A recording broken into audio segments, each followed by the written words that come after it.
¿Te acuerdas de la pandemia? Y pues no me refiero por el título del video, que la pandemia sea un instrumento de Satanás. No, me refiero a que la pandemia es un gran ejemplo del tema que te voy a hablar hoy. Con respecto a la pandemia, cuando empezamos con el guardarnos en casa y todo eso, se nos solicitó usar tapabocas. Y para muchas personas era difícil hacerlo porque alguien externo nos pedía, por favor, póngase tapabocas para entrar a los establecimientos, póngase tapabocas todo el tiempo, póngase tapabocas, multa por no ponerse tapabocas. Y a la gente les costaba trabajo, nos costaba trabajo usar tapabocas. Pero al pasar del tiempo nos fuimos acostumbrando hasta que llegó un punto en que usar tapabocas se volvió normal. Y al volverse normal ya no lo cuestionábamos, ya no hacíamos preguntas, claro, es una medida sanitaria, pero ya lo recordábamos, ya nadie nos tenía que obligar, ya nadie nos tenía que señalar, ni recordar el uso del tapabocas, solo con salir a la calle y ver a las otras personas con tapabocas, recordábamos que lo normal en ese momento era usar tapabocas.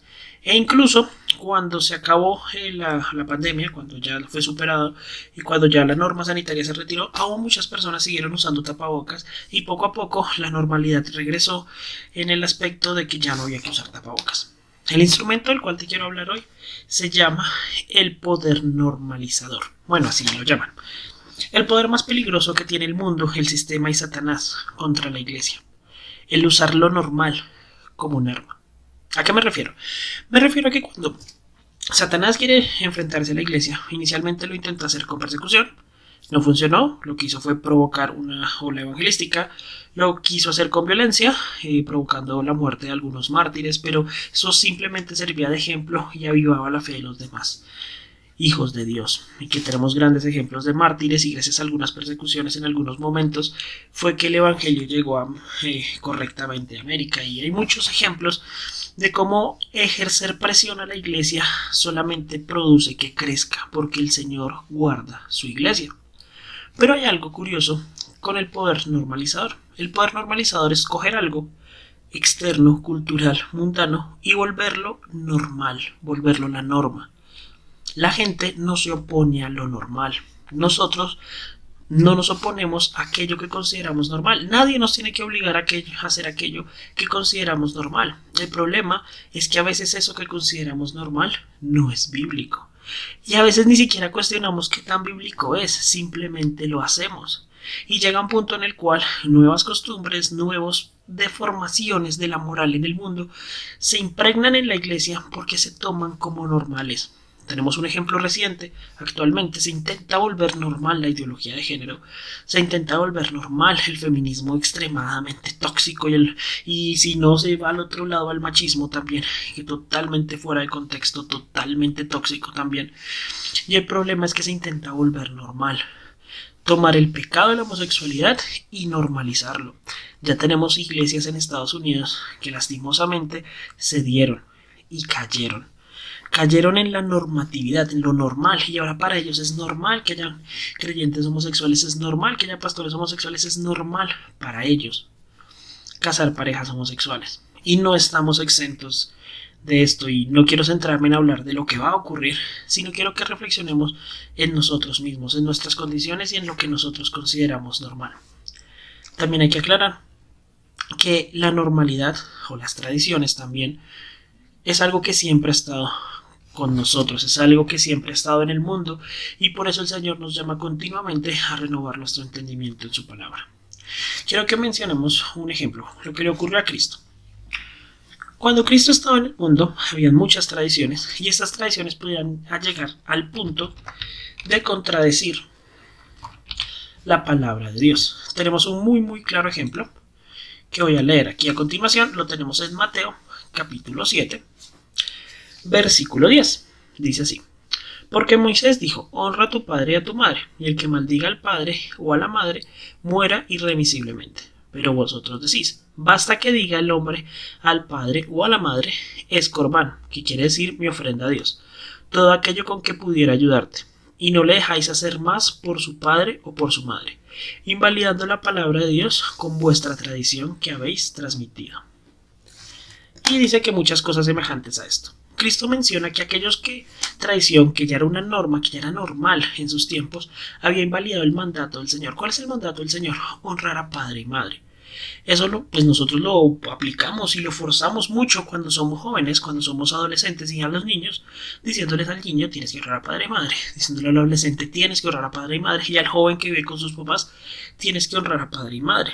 Pero aquí no se refiere al mandato para los niños, aquí se refiere al mandato para cuando nuestros papás son ancianos, cuando son mayores. Aquí se refiere a la responsabilidad de los hijos de cuidar de sus padres en la medida de lo posible. Pero se refiere a eso. Ahora nosotros decimos, uy, sí, esos fariseos son lo peor. Pero el problema es que ahora nuestra normalidad también se ha olvidado de los ancianos. ¿Cuál es nuestra normalidad ahora? ¿Cuál es lo normal ahora? ¿Qué es lo normal cuando envejecemos? Lo normal es que las personas trabajen 40 años de su vida o más, bueno, 20 es la norma, pero realmente son más de 20 años, 30, 40 años de su vida trabajando para ganarse una pensión. La pensión que le paga el gobierno, la entidad privada, para su manutención en su vejez. Y entonces nosotros decimos y nos lavamos las manos con que si nuestro papá alcanza una pensión, si nuestra mamá alcanza una pensión, ya no es nuestra responsabilidad. Incluso si no la alcanza, es responsabilidad del gobierno cuidar a los ancianos. Hemos descargado nuestra responsabilidad de honrar a nuestros padres en el gobierno, de honrar a nuestros ancianos. También hay un pasaje que nos dice que debemos honrar las canas, que debemos cuidar a los débiles. Pero hemos descargado esa responsabilidad de cuidado hacia las personas mayores al gobierno, cuando es una responsabilidad individual nuestra, principalmente del pueblo de Dios. Y este es solo un ejemplo de algo que nosotros aceptamos como normal. Aceptamos como normal el hecho de que la pensión exista, sí es un buen recurso, pero aunque exista el sistema pensional, eso no nos quita la responsabilidad de honrar a nuestros padres en su vejez. ¿Listo? Eso es lo primero, pues es un ejemplo. Otro ejemplo que quiero hablar con respecto a la normalidad es la educación. Ahora, es muy curioso que la responsabilidad de la educación también se la hemos delegado al gobierno. Si investigamos un poco y estudiamos un poco para atrás, nos daremos cuenta que el origen de las escuelas, de los colegios más antiguos, de las universidades más antiguas, no eran para niños, eran para personas que decidían tener una carrera, que decidían acercarse a un maestro y aprender algún oficio, una profesión o algo en específico. Claro, llegó el momento en el cual se necesitaba mano de obra calificada. Y ya educar a un adulto era muy difícil, así que se decidió ir a educar a los niños. Y no está mal, la educación en los niños es perfecta, es excelente. El hecho de que el niño aprenda a leer y a escribir a temprana edad es muy bueno, le abre un mundo de posibilidades. El problema es que por norma, o en nuestra normalidad actual, hemos delegado toda la responsabilidad educacional de nuestros hijos al mundo, al gobierno. Muchas personas consideran que sus hijos deben ser educados en cuanto a moral, en cuanto a ética, en cuanto a principios y en cuanto a educación académica en el colegio, cuando esto no era así. Deuteronomio 11, 18 y 19 nos habla de la responsabilidad de que nosotros primero atemos las palabras del Señor a nuestro corazón, y versículo 19 dice que la enseñaréis a vuestros hijos, hablando de ellas cuando te sientes en la casa, cuando andes por el camino, cuando te acuestes y cuando te levantes, y las escribirás en los postes de tu casa y en tus puertas. La responsabilidad de educación, tanto académica como moral, bíblicamente hablando, es de los padres. Claro, el colegio puede ser un gran instrumento para ayudarnos con la formación académica, pero no podemos dejar que el mundo y el sistema les dé educación moral a nuestros hijos.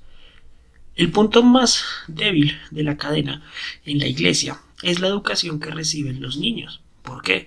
Porque si a un niño de pequeño se le enseña que la Biblia es una fábula y que lo único cierto es la fábula de la ciencia, de la creación del mundo hace millones de años, que tampoco pueden demostrar, así como nosotros no podemos demostrar que el mundo se creó hace 10.000 años, porque nosotros creemos es por fe, no por pruebas. Aunque haya evidencia, siempre tendremos que usar la fe, de la misma forma que ellos tienen que usar la fe para creer que el mundo y el universo existe hace millones de años.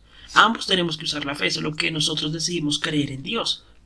Y es una decisión que nosotros tenemos que darle a nuestros hijos, una convicción que debemos darle a nuestros hijos. El problema es que si no lo hacemos y los mandamos al mundo, ellos llegarán a nuestra casa con convicciones del mundo. Llegarán a nuestra casa a decirnos, mira papá, es que resulta que en el colegio me dijeron que aunque soy niño, puedo irme con falda. Mira, resulta que en mi colegio hay baños mixtos. Y pues yo, que soy un niño que no puedo tomar una decisión sobre mi futuro, sí puedo decir sobre mi género, sobre mi sexo, sobre cómo me voy a comportar y relacionar con las otras personas. Porque aunque para el Estado no tengo ninguna responsabilidad, sí puedo afectar mi futuro de forma negativa para siempre. Y nos van a llegar hacia la casa si nosotros no hacemos algo al respecto, porque la norma bíblica, lo que la Biblia nos dice, es que la educación de nuestros niños es nuestra responsabilidad. Y estos son solo dos ejemplos muy, muy puntuales de lo que pasa cuando nosotros empezamos a hacer las cosas en automático. Muchas cosas que nosotros hacemos como latinoamericanos, como colombianos, las hacemos porque son normales. Las hacemos porque es lo normal, porque nadie nos obliga a hacerlo y lo hemos visto que lo hacen siempre.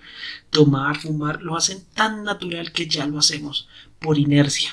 Y ese es el problema. El creyente nunca se debe mover por inercia. El creyente debe ser anormal. El creyente debe transformar su entendimiento, como veíamos el domingo. Es importante que nosotros, como hijos de Dios, basemos nuestras decisiones en lo que dice la palabra de Dios, no en aquello que consideramos normal. Y la Biblia nos obliga a evaluar esto que consideramos normal. Debemos sentarnos y detenernos para pensar, ¿es bíblico lo que estoy haciendo o es normal? ¿Lo hago porque es común, porque es lo tradicional, porque todo el mundo lo hace? ¿O lo hago porque tengo una convicción real de que la palabra de Dios me guía a hacerlo? Hagamos las cosas y juzguemos como juzga Dios con su palabra. No juzguemos basados en normalidades, no juzguemos basado en lo común, sino que identifiquémonos con Cristo y renovemos nuestro entendimiento cada día a la luz de su palabra. Muchas gracias.